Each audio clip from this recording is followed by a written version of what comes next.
আমরা এখনই শুরু করছি। আজকে আপনারা জানেন খুবই আমাদের একটা গভীর শোকের দিন। বেগম খালেদা জিয়া আজকে সকাল 6টায় ইন্তেকাল করেছেন। তো আজকে ক্যাবিনেটের একটি স্পেশাল সভা হয় এই বিষয়ে। এই সভাপতিত্ব করেন চিফ অ্যাডভাইজার মহোদয়। তো এই বিষয়ে আমাদের adviser law adviser professor Asif কিন্তু বিস্তারিত জানাবেন।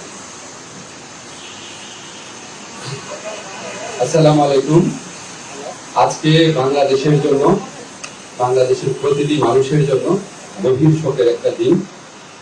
আজকে বাংলাদেশের 3 বারের সাবেক প্রধানমন্ত্রী, গণতন্ত্র, সার্বভৌমত্ব এবং বাংলাদেশের মর্যাদা রক্ষায় অতন্দ্র প্রহরী আপসীর নেত্রী বেগম খালেদা জিয়া ভোর 6টার সময় শাহাদাত বরণ করেছেন। ইন্না লিল্লাহি ওয়া ইন্না ইলাইহি রাজিউন। গোটা জাতির মতো আজকে আমাদের সরকারে যারা আছেন আমরা গভীরভাবে শোকাভিভূত। এই শোকের পরিবেশে আজকে বিশেষ আয়োজনে প্রধান উপদেষ্টার সভাপতিত্বে উপদেষ্টা পরিষদের একটা বিশেষ সভা অনুষ্ঠিত হয়েছে। সভার শুরুতে সাবেক প্রধানমন্ত্রী বেগম খালেদা জিয়ার মৃত্যুতে দাঁড়িয়ে 1 মিনিটের নীরবতা পালন করা হয় এবং তার হাতটার মাগফিরাত কামনা করে মোনাজাত করা হয়। মোনাজাত পরিচালনা করেন আমাদের ধর্মমন্ত্রী। সবাই বেগম জিয়ার মৃত্যুতে আগামীকাল থেকে 3 দিনের জন্য রাষ্ট্রীয় শোক প্রস্তাব গৃহীত হয়েছে এবং আগামীকাল সাধারণ ছুটি ঘোষণার সিদ্ধান্ত হয়েছে। সবাই বেগম জিয়ার মৃত্যুতে একটি শোক প্রস্তাব গৃহীত হয়। শোক প্রস্তাব পাঠ করেন আমাদের তথ্য ও পরিবেশ উপদেষ্টা। সবাই সিদ্ধান্ত হয় যে বাংলাদেশে যত দূতাবাস আছে পৃথিবীর বিভিন্ন প্রান্তে সেখানে শোক বই খোলা হবে। সভায় বিশেষ আমন্ত্রণে অংশ নেন বিএনপির মহাসচিব জনাব মির্জা ফখরুল ইসলাম আলমগীর। তিনি সাবেক প্রধানমন্ত্রী বেগম খালেদা জিয়ার পক্ষ থেকে, খালেদা জিয়ার পরিবার, বেগম দলের পক্ষ থেকে অন্তর্বর্তীকালীন কৃতজ্ঞতা প্রকাশ করেন এবং বেগম জিয়ার নিরাপত্তা সহ সকল ক্ষেত্রে প্রয়োজনীয় সহযোগিতা প্রদান করার জন্য ধন্যবাদ জানান। মির্জা ফখরুল ইসলাম আলমগীর সাহেব আমাদের সভাকে অবহিত করেন যে আগামীকাল বুধবার 5 জোহর জাতীয় সংসদের দক্ষিণ প্লাজা এবং এর সংলগ্ন মানিক মিয়া এভিনিউতে বেগম খালেদা জিয়ার জানাজা অনুষ্ঠিত হবে।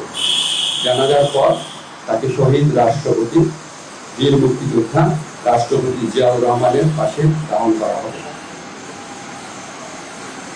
দাফন করা হবে শহীদ রাষ্ট্রপতি জিয়াউর রহমানের পাশে।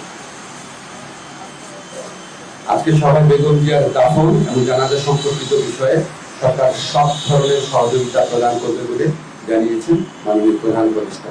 মাননীয় প্রধান উপদেষ্টা ডক্টর মোহাম্মদ ইউনূস সভায় বেগম জিয়ার বিষয়ে বিভিন্ন স্মৃতিচারণ করেন। একটা কথা বলতেই হচ্ছে, উনি আমাদেরকে মনে করিয়ে দেন শেষ যখন দেখা হয়েছিল বেগম জিয়া ওনার সাথে একান্তে অনেকক্ষণ কথা বলেছিল। আপনারা জানেন সেনা সদরে অনুষ্ঠিত হয়েছে প্রোগ্রাম, সেখানে অত্যন্ত সুন্দর ছিলেন, সবার সাথে কথা বলেছেন এবং উনি স্মৃতিচারণ করেছেন মাননীয় প্রধান উপদেষ্টা। উনি এটা বারবার বলেছেন যে আজকে এরকম এক জাতির এই বিশেষ মুহূর্তে আমাদের বেগম খালেদা জিয়ার উপস্থিতি অনেক প্রয়োজন ছিল। ওটা জাতি ওনার জন্য দোয়া করেছে, আল্লাহর ইচ্ছা উনি চলে গেছেন।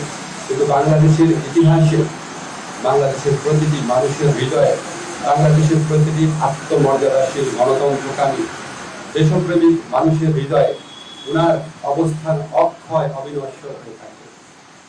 আমি ব্যক্তিগতভাবে মনে করি বাংলাদেশের ইতিহাসে এত শ্রদ্ধা, এত সম্মান, এত ভালোবাসা নিয়ে এরকম একজন নেতৃত্ব চলে যাওয়া এটা একটা বিশেষ মুহূর্ত এবং আমরা বাংলাদেশের প্রতিটা মানুষ এই শোকে একত্রিত হয়েছি। একত্রে আমরা আগামীকাল শোক দিবস পালন করবো, এরপরে যেদিন শোক দিবস পালন করবো সবাই আমরা বেগম খালেদা জিয়ার প্রতি যথার্থ সম্মান প্রদর্শনের জন্য ওনার যে জানাজা হবে এবং ওনার যে দাফন কাজ হবে সেটা আমরা অত্যন্ত শৃঙ্খলার সাথে আফগান পরিবেশে আমরা আমাদের সবার দায়িত্ববোধ থেকে সুশৃঙ্খলভাবে এই অনুষ্ঠানগুলো আমরা দাফন এবং জানাজার যে কর্মসূচি রয়েছে সেগুলো আমরা পালন করবো। এই প্রত্যাশা আমরা ব্যক্ত করছি। ধন্যবাদ। আমরা কয়েকটা কোশ্চেন নিব।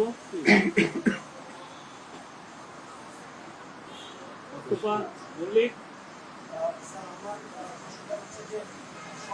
বললেন সকাল থেকে আরো বলা হয়েছে নিজগুলিকে আপনারা জানাবেন সরকার এবং বিএনপির পক্ষ থেকে বলা হয়েছে। আমার একটা প্রশ্ন হচ্ছে যে মানুষজন বলছে যে খালেদা জিয়াকে মানে মারা যাওয়ার মধ্য দিয়ে প্রমাণ করতে হয়েছে যে তিনি আসলে অসুস্থ ছিলেন। আপনি এর আগে সবচেয়ে বেশি চিকিৎসা ছিলেন, তাকে বিদেশে পাঠানো, তার শারীরিক অবস্থা এবং এই সরকার আসার পরে তাকে আসলে অতি গুরুত্বপূর্ণ ব্যক্তি হিসেবে বর্ণনা করা হয়েছে। কিছুটা তো নির্দয় আচরণ হয়েছিল আগের সময়। আপনি আগের সময় নির্দয় আচরণের কথা বললেন, ওনাকে একটা প্রহসনমূলক রায়ে ওনাকে জেলখানায় পাঠিয়ে অকথ্য নির্যাতন করা হয়েছে। বেগম খালেদা জিয়াকে যেই মামলায় দোষী সাব্যস্ত করা হয়েছে, এটা যে প্রহসনের একটা রায় ছিল, এটা যে একটা সম্পূর্ণ সাজানো রায় ছিল, এটা আমাদের সর্বোচ্চ আদালতের আপিল এবং রিভিউর মধ্যে দিয়ে প্রমাণিত হয়েছে। সর্বোচ্চ আদালত সুপ্রিম কোর্টের আপিলের ডিভিশনের রায়ের মধ্যে বারবার বলা হয়েছে যে বেগম জিয়াকে যেই মামলায় সাজা দেওয়া হয়েছে সেটা সম্পূর্ণ রংলি, উদ্দেশ্য প্রণোদিতভাবে, জিজ্ঞাসা প্রসূতভাবে ওনাকে সাজা দেওয়া হয়েছে। ওনাকে জেলখানায় বিভিন্ন সময় যেভাবে নির্যাতন করা হয়েছিল, ওনাকে আমরা হয়তো এত তাড়াতাড়ি হারাতাম না। আমি ব্যক্তিগতভাবে মনে করি বেগম জিয়ার এই মৃত্যুর পিছনে ফ্যাসিস্ট যে প্রধানমন্ত্রী ছিলেন শেখ হাসিনা এবং ওনার যে সরকার আছে, অবশ্যই তার দায় রয়েছে।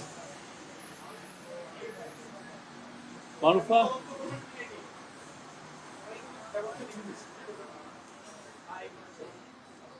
তবে আপনাকে একটা জিনিস আমরা বলি, আমরা আমাদের সরকারের পক্ষ থেকে আপনারা সবাই লক্ষ্য করেছেন, আমাদের যা করার ছিল, আমাদের মাননীয় প্রধান উপদেষ্টা প্রফেসর ডক্টর মোহাম্মদ ইউনূস উনি ব্যক্তিগতভাবে সমস্ত সময় খোঁজ খবর রেখেছেন। যা দরকার ছিল, ওনার যদি আবার বিদেশে পাঠানোর মতো অবস্থা থাকতো, অবশ্যই আমাদের সরকারের পক্ষ থেকে সর্বাত্মক সহযোগিতা করা হতো। উনি ব্যক্তিগতভাবে এই জিনিসগুলোর খোঁজ খবর নিয়েছেন। আমাদের দুর্ভাগ্য, আমরা হয়তো বেগম খালেদা জিয়াকে বছর খানেক বা বছর দুয়েক আগে যদি আমরা হয়তো পেতাম, হয়তো আমাদের পক্ষে কিছু একটা করা সম্ভব ছিল। আল্লাহর ইচ্ছা উনি চলে গেছে। তবে আমাদের জন্য সবচেয়ে বড় আনন্দের ব্যাপার হচ্ছে উনিও সারা দেশের মানুষের সম্মান, শ্রদ্ধা এবং ভালোবাসা নিয়ে বিদায় নিয়েছেন। এই সুমি হোসেন,